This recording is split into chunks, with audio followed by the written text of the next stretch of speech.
वक्रतुंड महाकाय सूर्यकोटि समप्रभा निर्विघ्नं कुरु मे देव सर्वकार्येषु सर्वदा।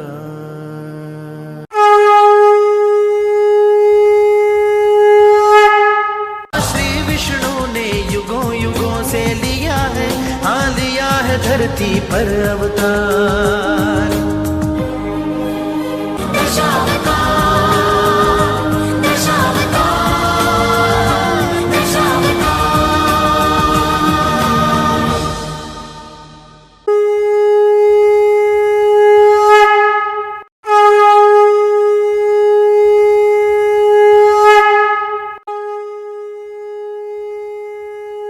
कल्पना कीजिए एक ऐसी तत्व जो हर क्षण आपके भीतर और बाहर विद्यमान है, जिसे आपने देखा नहीं लेकिन महसूस जरूर किया है। एक ऐसा देवता जो जब चाहे इस संसार में जन्म लेकर उसे बचा सकता है और जब चाहे सृष्टि को फिर से शून्य में बदल सकता है। उस तत्व का नाम है भगवान विष्णु। जगज्जालपालं खचत्कण्ठमालं शरच्चन्द्रबालं महादैत्यकालं नभो नीलकायं दुरावारमायं सुपद्मासहायं भजेऽहं।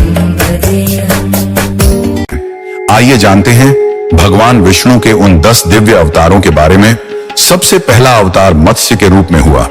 जब प्रलय के समय धरती जलमग्न हो गई थी, तब भगवान विष्णु ने मछली का रूप धारण करके मनु आशी की नाव को सुरक्षित रखा और वेदों की रक्षा की। दूसरा अवतार कूर्म के रूप में हुआ। समुद्र मंथन के समय भगवान ने कछुए का रूप धारण करके मंदराचल पर्वत को अपनी पीठ पर संभाला ताकि देव और दानव अमृत प्राप्त कर सकें। वराह अवतार ये विष्णु जी का तीसरा अवतार था। पुरातन समय में हिरण्याक्ष और हिरण्यकश्यपु नामक 2 दैत्य हुआ करते थे। वो बहुत ही ज्यादा बलशाली और मायावी थे। उन्होंने तीनों लोकों में उधम मचा दिया था। हिरण्याक्ष ने बल से स्वर्ग पे कब्जा तो कर लिया था, फिर उस धूर्त ने पृथ्वी का भी अपहरण कर लिया था और पाताल लोक में ले गया। पृथ्वी ने व्यथित होकर विष्णु जी का आह्वान किया। हे पद्मनाथ, मुझ पे कृपा कीजिए, मुझे इस दैत्य से मुक्ति दिलाइए, अन्यथा मुझ पे बसने वाले जीवों का क्या होगा। देवी, आप चिंतित ना हो, मैं आपकी रक्षा अवश्य करूंगा और मुझे इसके लिए वराह अवतार लेना पड़ेगा। ये कहकर विष्णु जी ने वराह का अवतार लिया और पृथ्वी को अपने विशाल दांत पे उठाकर ऊपर ले आए और ब्रह्मांड में उचित स्थान पे रख दिया। एक वराह को ऐसा करता देख हिरण्याक्ष गुस्से से तिलमिला उठा और बोला, ये तुच्छ जानवर की इतनी हिम्मत, उसको पता भी है उसने खुद अपनी मौत को ललकारा है। ये बोलकर उसने अपने शस्त्र लिए और वो भगवान वराह को मारने निकल पड़ा। दोनों में घमासान युद्ध हुआ। अंत में भगवान वराह ने हिरण्याक्ष को अपने विशाल दांत पे उठा लिया और उसे हवा में घुमाकर दूर फेंक दिया। तो इस तरह हिरण्याक्ष का वध हुआ और उसे अपने दैत्य अवतार से मुक्ति मिली। नरसिंह अवतार। महाराज, आपका प्रिय अनुज अब इस लोक में नहीं रहा। बाबा, ये नहीं हो सकता। हे विष्णु, तूने जो किया है उसका दंड तुझे निश्चय ही भोगना होगा।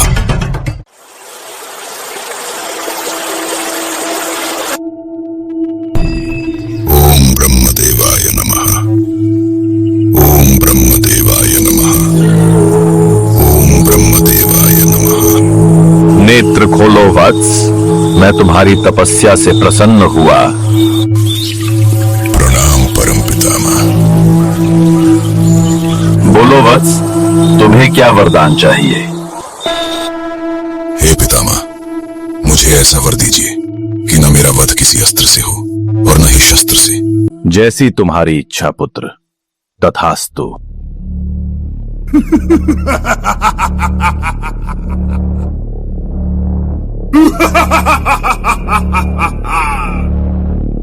वरदान पाकर हिरण्यकश्यपु अजय हो गया। उसने देवताओं को परास्त कर तीनों लोकों पर आधिपत्य जमा लिया। श्री हरि के मंदिर ध्वस्त कराए, उनकी उपासना निषिद्ध की और स्वयं की पूजा अनिवार्य कर दी।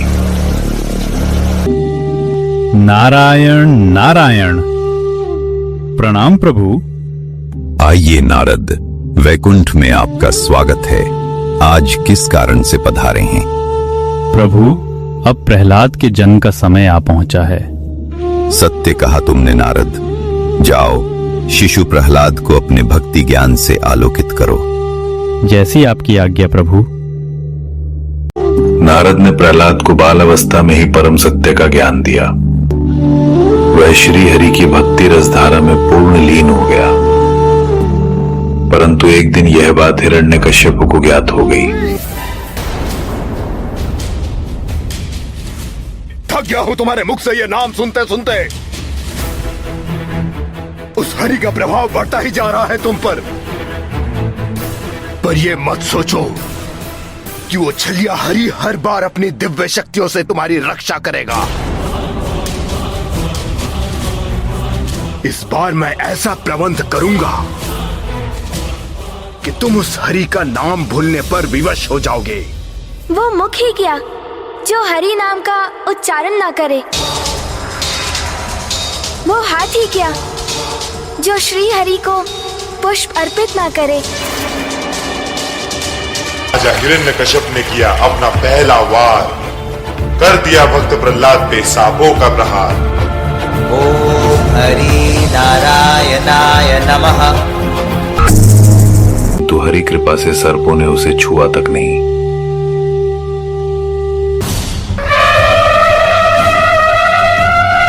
इसके उपरांत हिरण्यकश्यप ने प्रहलाद को पागल हाथी से कुचलवाना चाहा। हाथी प्रचंड गर्जना कर दौड़ा, परंतु अंत में ऐसे थम गया मानो उसे प्रहलाद में स्वयं श्री हरि के दर्शन हो गए हों। इस राक्षस कुल में कोई ऐसा नहीं जो उस तुच्छ बालक का संहार कर सके। भ्राताश्री, क्या आप अपनी बहन होलिका को भूल गए? मैं स्वयं उस बालक का अंत करूंगी। मुझे तुम पर पूर्ण विश्वास है मेरी बहन होलिका। विजय भाव।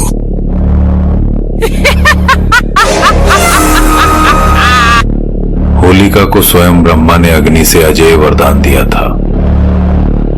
वह प्रहलाद को गोद में लेकर अग्नि में बैठी, पर हरि कृपा से प्रहलाद अक्षत रहे और होलिका भस्म हो गई। आज अपने इस काल रूपी शत्रु को अपने हाथों से मिटा दूंगा। सिपाहियों, जाओ, उस कुलद्रोही को मेरे सम्मुख प्रस्तुत करो।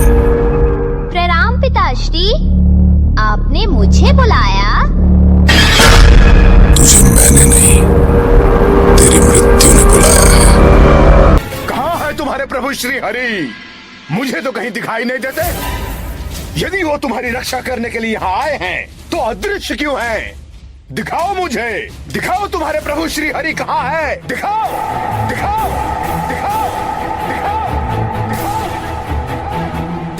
मेरे प्रभु श्री हरि, वो तो सर्वत्र व्याप्त है पिताश्री।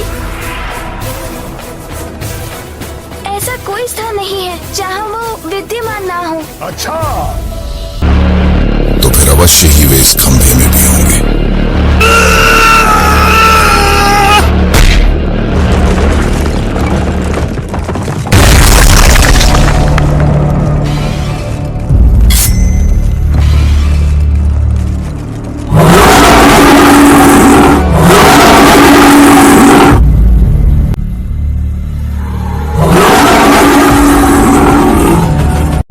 आखिर आ ही गया तू विष्णु।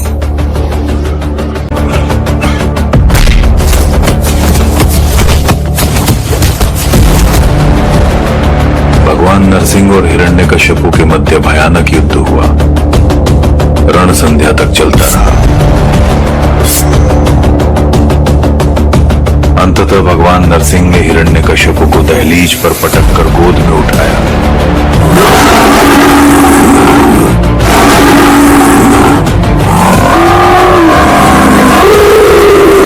ब्रह्मा जी ने मुझे वरदान दिया है। क्या वरदान दिया है? कि ना मैं दिन में मर सकता हूँ न रात्रि में। तो देख, इस समय न दिन है न रात्रि, ये संध्या काल की बेला है। ना मैं घर के भीतर मर सकता हूँ न घर के बाहर।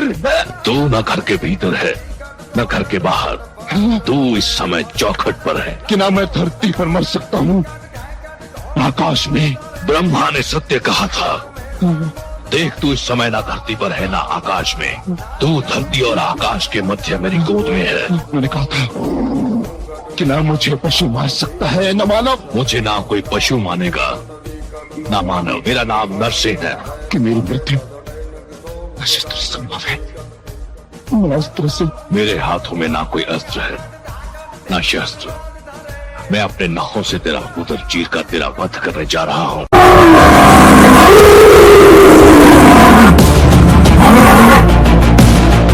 और अपने तीक्ष्ण नखों से उसका पेट चीर कर उसका अंत कर दिया।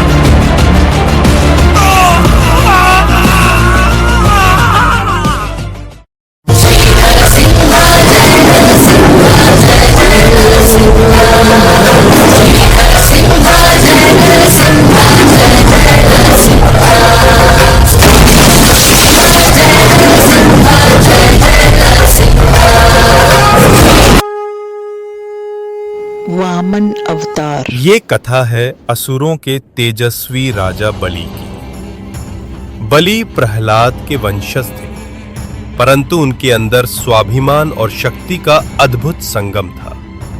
उन्होंने तीनों लोकों पर विजय प्राप्त की, स्वर्ग से इंद्र तक को पराजित कर दिया। देवताओं ने ब्रह्मा और विष्णु के पास जाकर कहा, स्वर्ग से निकाले गए हम कहां जाएं? तब भगवान विष्णु ने कहा, समय आने दो, मैं स्वयं मार्ग बनूंगा। भगवान विष्णु ने कश्यप और अदिति के घर वामन रूप में जन्म लिया, एक ब्राह्मण बालक के रूप में। छोटा कद, कमंडल, छत्र और तपस्वी तेज से भरपूर। राजा बलि ने एक महायज्ञ का आयोजन किया था, जहां वे ब्राह्मणों को दान दे रहे थे। तभी वहां वामन ब्राह्मण बालक पहुंचे।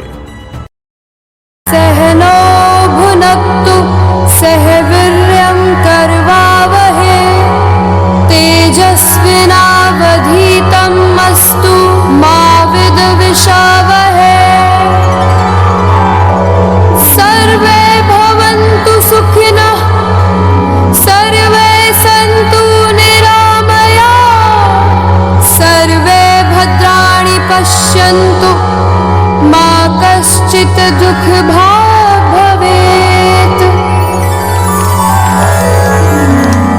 कौन है जो इतने मधुर और सम्मोहक स्वर में वेदों का पाठ कर रहा है?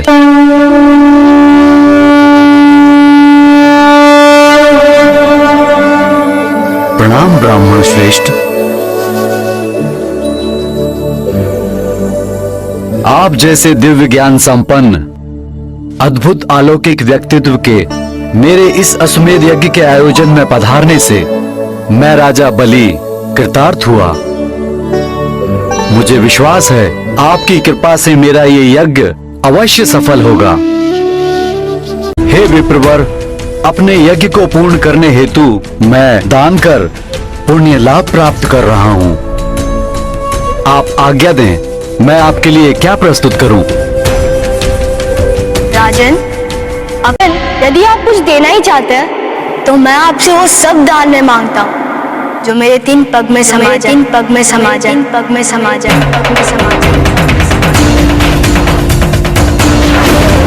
तब हरि वामन रूप धरे, जो समेती ना पग माए, दान बलि वो कर पाए। दैत्य गुरु पहचान करे, विष्णु वामन रूप धरे। रोके हेतु शुक्रा चली, दृढ़ संकल्पा किंतु बलि।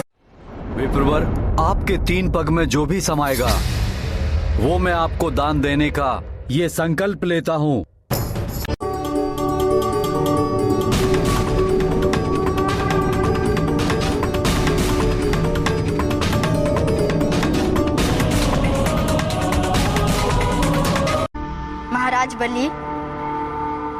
मैं 3 पग में समाने योग्य वस्तुओं का दान देने का वचन दिया था। प्रथम पग में तो धरती का माप हो गया, द्वितीय पग में स्वर्ग एवं समस्त लोक सहित संपूर्ण ब्रह्मांड का माप हो चुका है। अब आप ही मुझे बताइए कि मैं अपना तृतीय पग कहाँ रखूं? बताइए राजन, बताइए कहाँ रखूं मैं अपना तृतीय पग? अब मुझे अन्य कोई रिक्त स्थान दिखाई नहीं दे रहा है। प्रभु, अब तो मेरे पास कुछ शेष रहा ही नहीं जो मैं आपके श्री चरणों में अर्पित कर सकूं। किंतु वचन पूर्ण करना है मुझे। अब मेरे पास जो भी शेष रहा है वो मैं स्वयं ही हूं। अतः आप अपना तृतीय पग, अपना पावन चरण मेरे शीश पर रखे प्रभु, रखे प्रभु।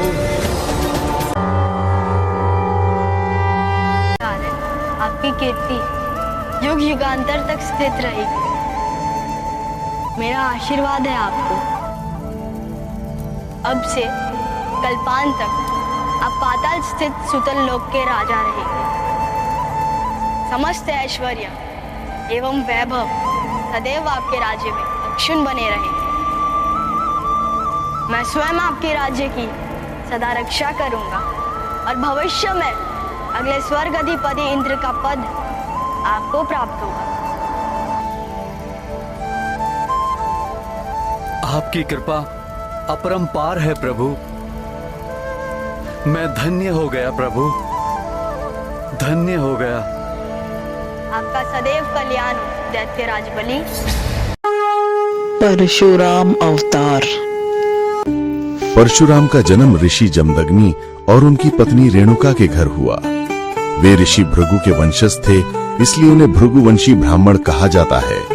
जन्म से ही उनमें असाधारण बल, तेज और तप का सामर्थ्य था। उनके हाथ में सदैव परशु फरसा रहता था, जो उन्हें भगवान शिव ने प्रदान किया था। इसी कारण वे परशुराम कहलाए।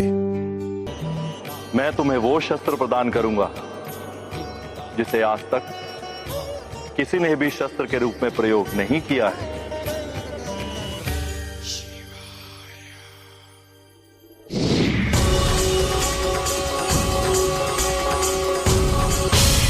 ये परशु तुम्हारी पहचान बनेगा, ऋषि जमदग्नि पुत्र राम। आज से तुम परशुराम के नाम से जाने जाओगे। गुरुदेव, आपकी इस विशेष कृपा के लिए आपको कोटि कोटि प्रणाम। ये परशु सदैव अन्याय एवं न्याय के अंत के लिए तत्पर रहे। कल्याणमस्तु। जमदग्नि अपने परिवार के साथ सुखद समय व्यतीत कर रहे थे।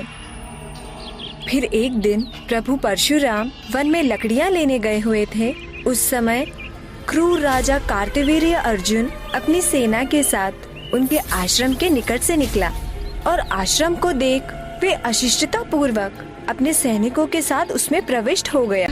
देवी रेणुका ने अपने राजा का सत्कार करने के लिए उन्हें भोजन ग्रहण करने को कहा। उन्होंने स्वयं और अपने संपूर्ण सेना के लिए 36 प्रकार के भोग की मांग कर डाली और देवी रेणुका ने उन्हें उनकी इच्छा अनुसार भोजन कराने का वचन दे दिया। तो इस दिव्य गौ ने इन्हें ये भोजन सामग्री, आसन आदि प्रदान किए हैं। इसका अर्थ ये है कि ये इच्छा पूर्ति दिव्य गौ है। कुछ भी मांगा जा सकता है इससे। ऋषिवर, महाराज, आप यहाँ? आप जैसे आश्रमवासी के लिए इस इच्छा पूर्ति गौ का कोई उपयोग नहीं है, किंतु मैं इसका विभिन्न प्रकार से उपयोग कर सकता हूँ। इस दिव्य गौ कामधेनु को कोई भी यहाँ से लेके जा नहीं सकता।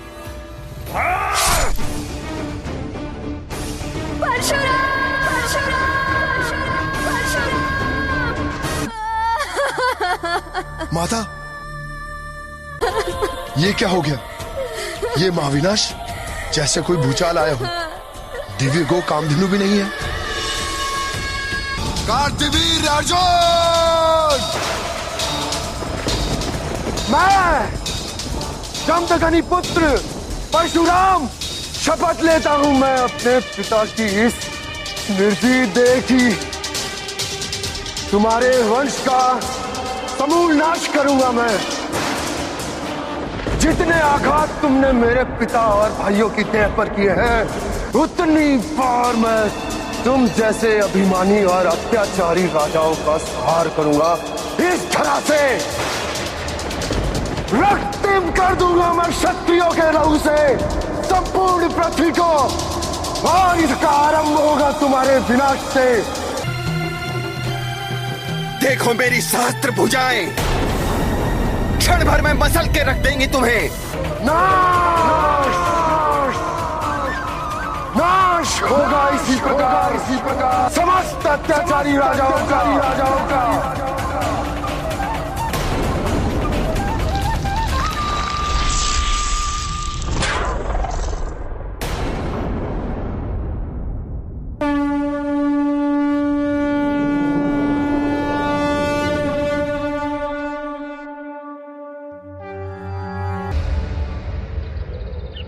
कार्तवीर्य के वध के पश्चात प्रभु परशुराम ने मात्र एक बार नहीं 21 बार संपूर्ण पृथ्वी को अत्याचारी राजाओं से विहीन किया, और इस प्रकार प्रभु परशुराम ने संपूर्ण पृथ्वी से अत्याचार को समाप्त किया। राम अवतार। नारायण नारायण। वर्षों पहले की बात, महान कोसल राज्य पे रघुवंशी राजा दशरथ का शासन था। महातेजस्वी राजा दशरथ अपनी 3 रानियों के साथ राजधानी अयोध्या में रहते थे। हर सुख था उनके जीवन में, संतान सुख के अतिरिक्त। विधाता ने उन्हें संतान सुख से वंचित कर रखा था। इसके लिए उनके राजगुरु आचार्य वशिष्ठ ने पुत्रेष्टि यज्ञ की सलाह दी। पुत्रेष्टि यज्ञ के बाद राजा दशरथ को 4 बेटों का सुख मिला। कौशल्या के राम, कैकेयी के भरत और सुमित्रा के लक्ष्मण तथा शत्रुघ्न हुए। समय बीतने के साथ श्री राम का शौर्य और वीरता चारों ओर प्रसिद्ध हो गए। और प्राचीन भारत के दक्षिण में लंका नाम के द्वीप में एक क्रूर राजा रावण रहता था।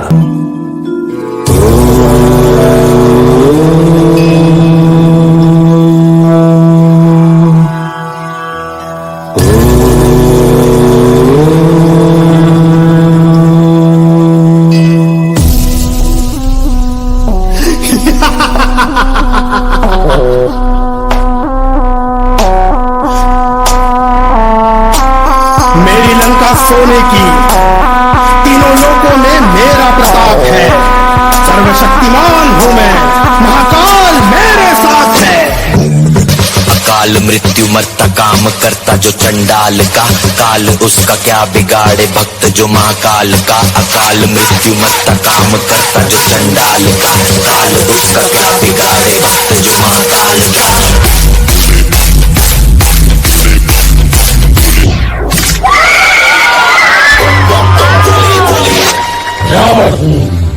रावण, राक्षस राज रावण, मुझे कोई नहीं मार सकता, मैं अमर हूँ। श्री राम और लक्ष्मण जी ने ऋषि विश्वामित्र के आदेश पर असुरों के साथ युद्ध किया और ताड़का राक्षसी का वध। को महर्षि विश्वामित्र अपने साथ मिथिला ले गए, जहां राजा जनक ने अपनी पुत्री सीता के स्वयंवर का आयोजन किया था। राम सीता विवाह के साथ तो जैसे अयोध्या में सौभाग्य की वर्षा ही हो गई। लंका नगर में उत्सव था, सब कुछ व्यवस्थित था। प्रजा राम को अयोध्या के होने वाले राजा के रूप में देखने लगी। राजा दशरथ भी वृद्ध हो चले थे, परंतु जीवन इतना ही सरल होता तो वो जीवन चक्र न कहलाता। सौभाग्य बीत चुका था, और दुर्भाग्य ने अयोध्या के राजभवनों में करवट लेनी आरंभ कर। रानी कैकेयी को भवन में चली जाती है और राजा दशरथ को विवश कर देती है कि राम को वनवास हो और भारत राजा बने। मेरे पुत्र, दुर्भाग्य है मेरा, दुर्भाग्य है। मुझे क्षमा कर दो बच्चे, मुझे क्षमा कर दो। ऐसा मत कहिए पिताजी, 14 वर्ष तो परोक्ष भक्ति ही बीत जाएंगे। आप मुझे वन प्रस्थान की अनुमति दें। रघुकुल रीत सदा चली आए, प्राण जाए पर वचन न जाए। मुझे वनवास स्वीकार है पिताजी। माँ, सीता, सीता, पति को विदा करने का समय आ गया है मेरी बच्ची। मैं भी आपसे विदा मांगने आई हूँ। पिता, कहाँ जाएगी? जनकपुर अपने पिता के पास? नहीं, मैं तो अपने स्वामी के साथ वन जाने के लिए आपसे विदा मांग रही हूँ। तुम्हारी जगह महलों में। मेरा महल तो वही है जहां मेरे राघव है। आपकी परछाई आपका साथ छोड़ सकती है पर आपकी जानकी नहीं। जन्म जन्म की खोज बताए, राम से चल के राम पे आए। प्रेम कोई और न जाने, राम से रूठे राम से माने। राम सिया की करुण कहानी, एक है चंदन एक है पानी। राम सिया राम जय जय राम। राम सिया राम जय जय राम। पंचवटी में शूर्पणखा का हृदय राम पर आया।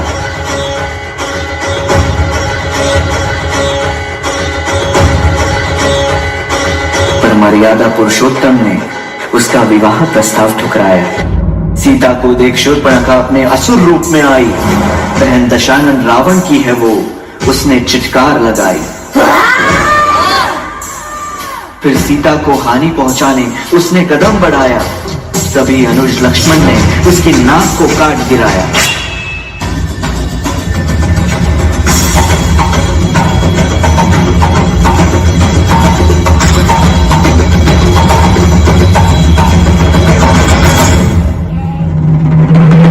ऐसा घोर अपमान दशानन रावण कर न सका सहन। साधु वेश में छल से किया उसने सीता माता का हरण।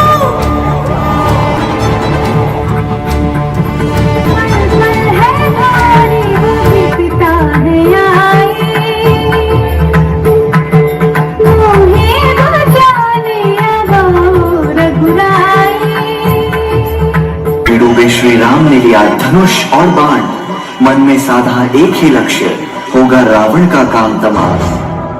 सीता जी की तलाश में व्याकुल श्री राम और लक्ष्मण जी की भेंट रावण द्वारा घायल किए गए गिद्धराज जटायु से होती है। वे उन्हें बताते हैं कि रावण ने सीता माता का अपहरण कर लिया है। सीता जी की खोज के दौरान श्री राम और लक्ष्मण जी की भेंट ब्राह्मण का रूप धारण किए हुए हनुमान जी से होती है। हे ऋषि मुनि, आप कौन हैं? आपको देखकर ऐसा प्रतीत हो रहा है मानो आप किसी की तलाश में हैं। हम अयोध्या के राजा दशरथ पुत्र राम और लक्ष्मण हैं। प्रभु श्री राम, मैं आपके दर्शन पाकर धन्य हो गया प्रभु। अपने सेवक पवन पुत्र हनुमान का प्रणाम स्वीकार करें। आयुष्मान भव। हनुमान, लंकापति रावण ने मेरी पत्नी सीता का अपहरण किया है। हम उन्हीं की तलाश में हैं।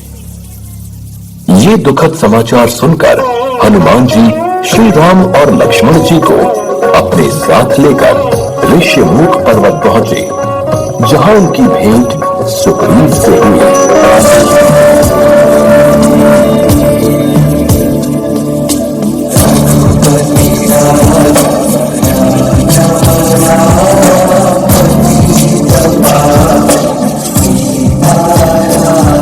प्रभु श्री राम, मेरा प्रणाम स्वीकार करें। हम सब सीता मैया तक पहुंचने में आपकी मदद अवश्य करेंगे। सुग्रीव ने वानर दल को आदेश दिया।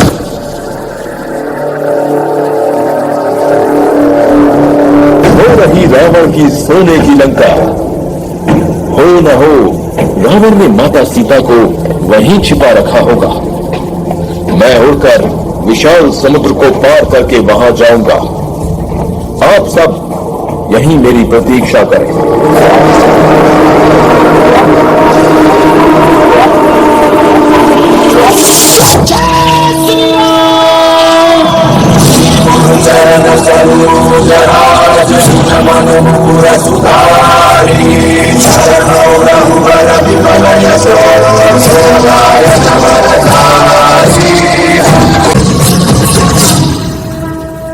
हनुमान जी ने लंका पहुंचकर अत्यंत छोटा रूप धारण किया और माता सीता को ढूंढते ढूंढते अशोक वाटिका जा पहुंचे, जहां सीता माता दुखी बैठी थी। उन्हें देखकर हनुमान जी ने उनके सामने श्री राम द्वारा दी गई अंगूठी गिरा दी। ये अंगूठी तो मेरे श्री राम की है, कहाँ है मेरे प्रभु? तत्पश्चात हनुमान जी अपने वास्तविक विशाल काय रूप में सीता माता के सामने प्रकट होते हैं। हनुमान जी ने श्री राम का समाचार सुनाते हुए माता सीता को धैर्य रखने के लिए कहा। हनुमान जी अपनी इच्छा अनुसार बंदी बन गए, क्योंकि वे भी लंकापति रावण से भेंट करना चाहते थे। तू कौन है वानर? तूने अशोक वाटिका में घुसने का साहस कैसे किया? मैं प्रभु श्री राम का दूत हनुमान हूँ। सीता माता की खोज में यहाँ आया हूँ। लंकापति, आप माता सीता को आदर सहित श्री राम को लौटा दें। इसी में आपकी भलाई है, अन्यथा आपका अंत निश्चित है। सीता को लौटा दें? कदापि नहीं।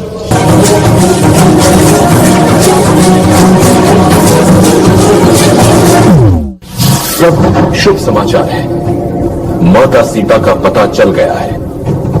रावण ने उन्हें लंका की अशोक वाटिका में रखा है, परंतु लंकापति रावण ने सीता माता को लौटाने का प्रस्ताव ठुकरा दिया। वो दुष्ट रावण बिना युद्ध के नहीं मानेगा। प्रभु, अब हमें भी युद्ध के बारे में सोचना होगा।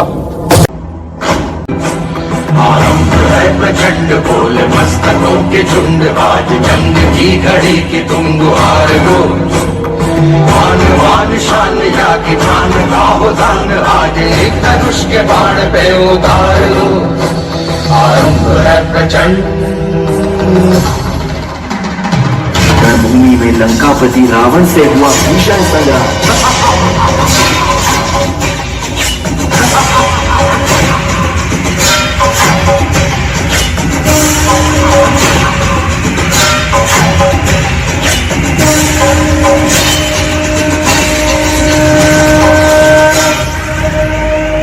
गिरा दशानंद भूमि पे और मुख से निकला जय श्री राम।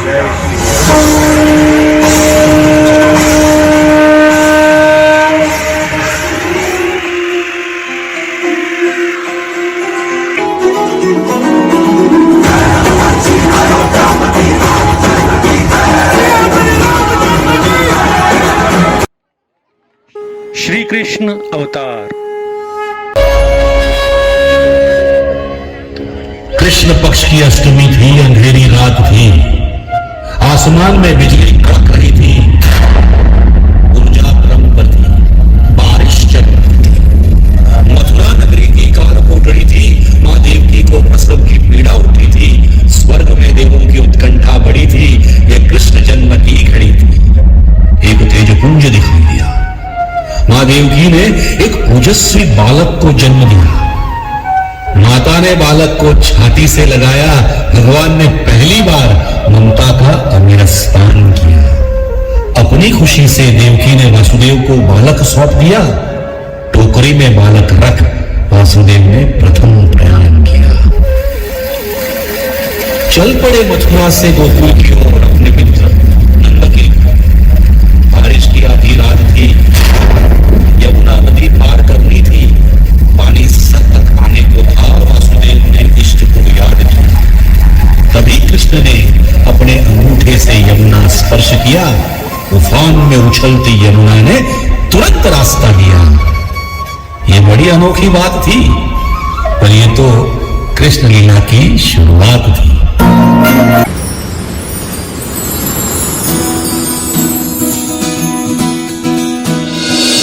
छुपा छुपी बहुत हुई, सामने आ जाना, आजा सांझ हुई, मुझे तेरी फिक्र धुंधला गई, एक मेरी नजर आ जाना।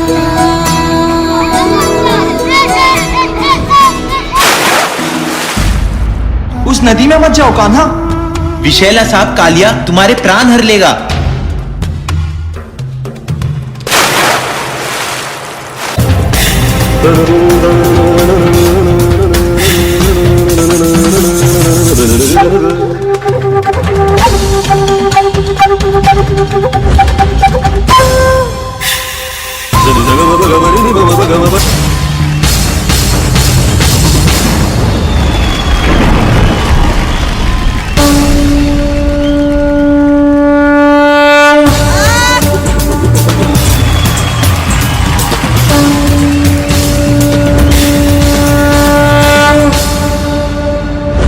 हमारा कान्हा कितना बहादुर है, हाँ, और कितना सुंदर भी। मधुबन में जो कन्हैया किसी गोपी से मिले, कभी मुस्काए, कभी छेड़े, कभी बात करे, राधा कैसे न जले, आग तन मन में लगे, राधा कैसे न जले, राधा कैसे न जले। गोपियाँ आनी जानी है, राधा तो मन की रानी है, सांझ सखारे जमुना किनारे, राधा राधा ही कान्हा पुकारे। प्रेम का दूजा नाम बनी राधा, पर भाग्य को भी उससे मुंह मोड़ना पड़ा। कंस से मथुरा को मुक्त करने कृष्ण को अपनी राधा को छोड़ना पड़ा। कृष्ण के मुख में सृष्टि समाई, उन्होंने अपने जीवन में और कई सारी भूमिकाएं निभाई। सखा सुदामा के कृष्ण, पंचाली के भाई, अर्जुन के साथी भी कृष्ण, राधा की प्रेम की परछाई।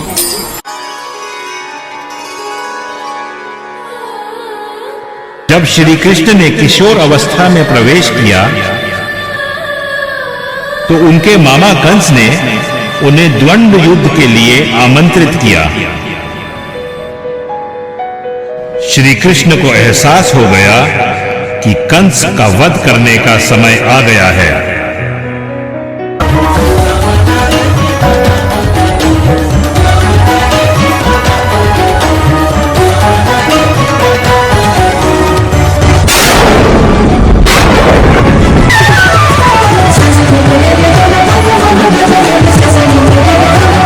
और मथुरा में फिर से खुशहाली छा गई।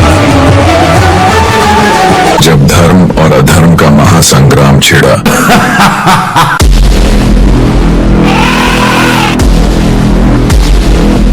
तब उन्हीं की वाणी ने संसार को जीवन का सत्य सिखाया। यदा यदा हि धर्मस्य ग्लानिर्भवति भारत, अभ्युत्थानमधर्मस्य तदात्मानं सृजाम्यहम्। परित्राणाय साधूनां विनाशाय च दुष्कृताम्, धर्म संस्थापनार्थाय संभवामि युगे युगे। जब जब धर्म को हानि होती है, जब जब अधर्म में वृद्धि होती है, तब तब सत्पुरुषों के उद्धार के लिए अधर्मियों के विनाश के लिए और धर्म की पुनः स्थापना के लिए मैं ही जन्म लेता हूं। ये प्रत्येक युग में होता आया है और आगे भी ऐसा ही होगा।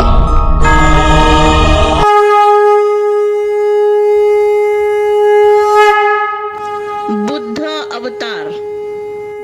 भगवान विष्णु का नवा अवतार भगवान बुद्ध, जिनका बचपन का नाम सिद्धार्थ गौतम था। वो एक राजकुमार थे जिन्होंने सत्य और ज्ञान की खोज में अपना राजसी जीवन त्याग दिया और उन्होंने बौद्ध धर्म की स्थापना की। करुणा और अहिंसा के माध्यम से आंतरिक शांति और सच्चा ज्ञान प्राप्त करना ही उनके जीवन का उद्देश्य था।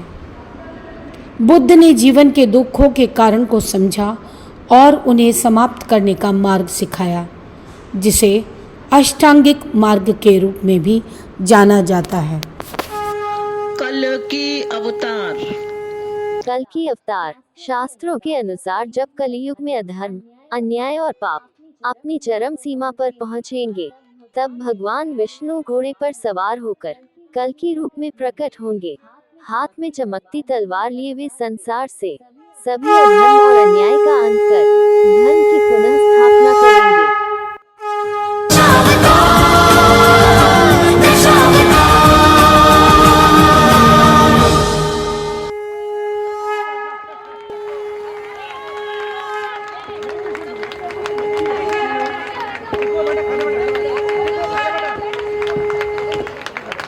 हेलो,